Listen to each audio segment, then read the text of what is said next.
السلام علیکم ورحمۃ اللہ وبرکاتہ۔ چینل میں آپ دوستوں کو ایک بار پھر ویلکم کرتے ہیں۔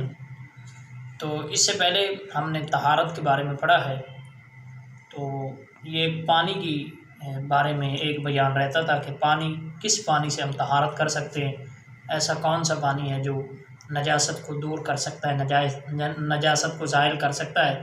تو اس پانی کے بارے میں آپ کو بتا دیتا ہوں کہ ہم کن کن پانیوں سے وضو یا غسل کر سکتے ہیں، طہارت حاصل کر سکتے ہیں۔ تو سب سے پہلے وہ بتا رہے ہیں بارش کا پانی، اس کے بعد ندی نالے کا پانی، چشمے کا پانی، سمندر اور دریا کا پانی، برف اور اولو یعنی جو ہوتے ہیں نا، وہ بولتے ہیں گڑے جسے بولتے ہیں، برف اور اولوں سے پگھلا ہوا پانی۔ تو ان پانیوں سے ہم طہارت بھی کر سکتے ہیں، وضو بھی کر سکتے ہیں۔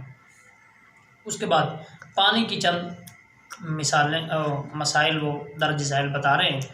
پانی اصل میں پاک ہونا، البتہ اگر پانی میں نجاست گر جائے، مثال کے طور پہ پانی چل رہا تھا یا کھڑا تھا تو اس کے اندر نجاست گری، اس نے اس کے رنگ اور بو ذائقے کو تبدیل کر دی۔ پانی کے 3 وصف ہوتے ہیں، اس کا رنگ، اس کی بو اور اس کا ذائقہ۔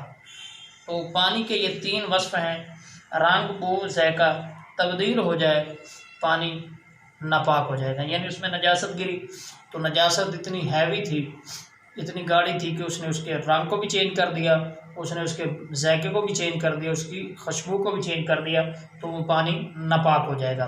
تو اگر نجاست پانی میں گری لیکن پانی کی مثلاً صورت کے اوپر، پانی کے رنگ کے اوپر، پانی کی خوشبو کے اندر، اس کے ذائقے کے اندر کوئی مثلاً جاری پانی تھا تو اس کے اندر کوئی ایسا وصف ظاہر نہ ہوا تو وہ پانی پاک ہے۔ ایسے پانی سے ہم وضو بھی کر سکتے ہیں، غسل بھی کر سکتے ہیں۔ تو یہ پانی کے چند اقسام تھی، پانی کے یہ چند انہوں نے بتائے ہیں جو درج ذیل قسمیں تھیں، وہ بھی میں نے آپ کو بتا دی ہیں کہ کن کن پانیوں سے ہم وضو یا غسل کر سکتے ہیں۔